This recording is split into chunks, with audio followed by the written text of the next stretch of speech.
Hello, my name is Laurie Berke, and I'm a principal with TABB Group, and I'm pleased to announce the publication of our latest large outreach study, U.S. Institutional Equity Brokerage 2010, Assets, Commission Management, and Concentration. This is one of our larger outreach studies where we speak to head traders at traditional asset management firms. And for this study, we spoke to 66 head traders. They're responsible for $12.1 trillion in assets under management, which is about 40% of U.S. equity assets under management. And the focus of the report is on the trends and the state of the institutional equity business as we go into 2010.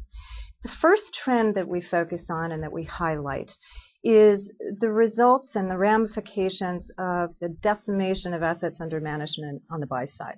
The tremendous outflow and flight from risk that has resulted in 30-40% reduction in assets under management at buy-side firms, as well as the decimation of their long-term performance track records. So when we talk to these head traders, the number one concern going into 2010 was not so much transaction cost analysis and not so much determining how many basis points can be added or saved with good and superior trading.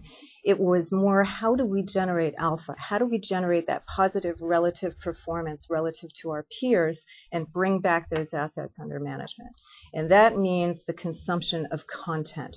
So one of the primary drivers for the relationship between the buy side and the sell side in 2010 is back to research, alpha generating research and ideas, and the reawakening of the investment banking calendar.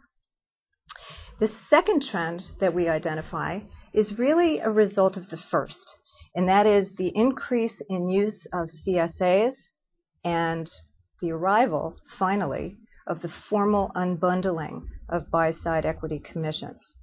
CSAs and the growing use of CSAs has created a situation on trading desks where traders are now accustomed to identifying the explicit execution component of a transaction relative to the research component. So what's going to be happening and what has been happening on the buy side is an increased trend toward the use of CSAs to optimize commissions to pay for content. We can see that in 2007, when we asked clients, do you use CSAs, 40% of buy-side clients said, yes, we do make use of CSAs.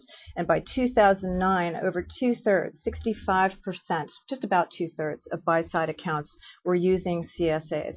And this trend is reinforcing and supporting the formal unbundling of commission rates.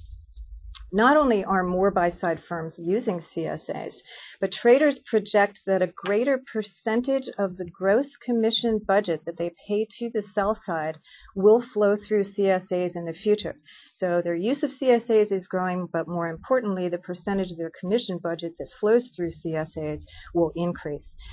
As you can see, when we ask folks to project out to 2011, will the percentage of gross commission dollars executed via CSAs be up, down, or the same versus 2009? The answer, according to 59% of buy-side head traders, was the percentage will go up. In addition to the trends towards increased usage of CSAs and increased percentage of the commission budget going through CSAs, there's a third element here, and that is the split or ratio between the execution component of the commission dollar and the research component. A forward-looking question to head traders on the buy side tells us that the percentage of the total commission that stays with the executing broker, the CSA broker, will go down by 2011. All of these issues have ramifications that create the third driver in our study, and that is concentration of order flow.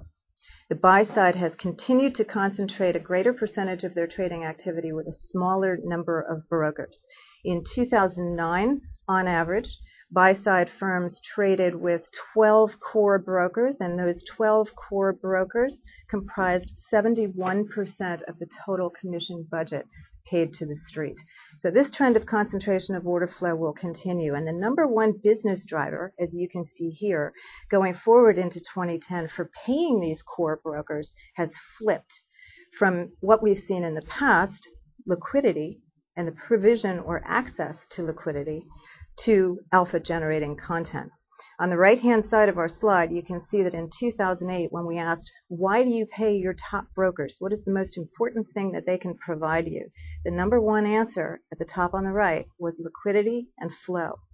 A year later, that's flipped. The number one answer is research, and 69% of our buy-side traders indicated that the primary driver for a relationship with the sell side will be the provision of value-added alpha-generating research. This story that we've described will have an impact on bulge bracket firms, on mid-tier firms, and on execution-only firms. Institutional Equity Brokerage 2010, assets, commission management, and concentration. For those of you who are TABB Group clients, we would encourage you to log on to tabbgroup.com and download a copy of the report. The report also covers issues like commission rates, the role of the sell-side sales trader, block trading, commitment of capital. For folks who are not TABB Group clients, we would encourage you to log on to tabbgroup.com, take a look at our executive summary, and if you'd like a copy of the report, please contact us. Thank you. This is Laurie Berke with TABB Group.